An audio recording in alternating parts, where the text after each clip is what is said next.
tama. Ay, kung titignan mo, no, are, sa isang team kasi, ang nagpapalalim ng isang team ay yung bench, no? Kung hanggang saan nakakabunot yung coach, di ba?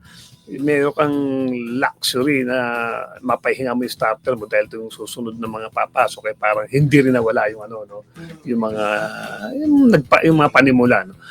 Tingnan natin, ito, nababanggit yung 5, tingnan natin mga iba pa mga players na coming of the best. Kung ito talaga sinasabi nilang first 5, no? Pare, yung RJ Abarrientos, nandiyan pa. Tindi rin.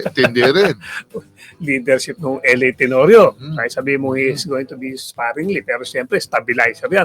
Parang Jason Castro nung nung nawala, kahit paano, ininda ng Token Text. Pero eventually, nag-champion sila. Pero nakita mo rin naman yung kakulangan nung wala si Jason Castro, di ba? Yan ang binibigay ng LA Tenorio. Parang yung Jeremiah Gray, nakabalik na yan. He's around 6'7", 6'8" yata rin yan, di ba? Malaki may tutulong yan. Sa guard naman, parang yung Pesky Pinto. Pinto. Nagre-relieve ng pagdating sa depensa, stopper ng mga magagaling na point guard sa kabila. Hindi lang naman lagi hinahanap sa player. Offense, di ba? Kailangan meron ka rin mga shock troopers. Ang tawag nyo dyan. So, yan ang role niya. At marami pang iba, no? Malakas. Ako nakikita ko malakas. Kung medyo may kakulangan pa kayo nakikita, okay, ang tatanong ko sa inyo, tingnan nyo yung nag-champion na Token Text no nakaraan. Token Text ang ginamit nila, di ba? Tama ba? Token Text. Sino yung mga player doon? Mga gumawa aside from RSJ. Okay, patanggalin mo si RSJ. Sino doon? Kobuntin. Okay. Oftana. Nambata. Ayun ang Pugoy. Backbone ng Opesa. Pugoy. Sino pa? Wala na tayo si Malaki, si Eram. Poy. Okay, sino pa yung mga ibang nandun? Kung titignan mo, okay, mas malalim yung Hinebra itong dihamak itong darating.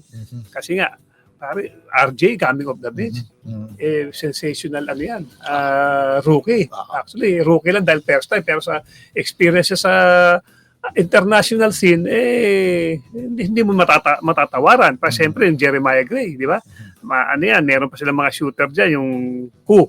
Di ba? So, role player yung Ku. So, sabihin, hindi ko alam yung sino din nakuha nila kung makakabalik pa yung injury. Si Isaac Go. Matagal pa. Pero sa kung nandiyan, malaking tulong yung big man na tumitira sa labas. Okay. So ito, nakikita ko very solid ang lineup. And yun ako, it's not about, sige, lahat naman yan yung physically nagpe-prepare. Di ba? Kung ano yung ginagawa ng ibang team physically, weight training, ginagawa din ng kabila. Ginagawa lahat yan. Alam mo na, mga suicide drills, lahat, conditioning, weight training, ginagawa naman lahat yan.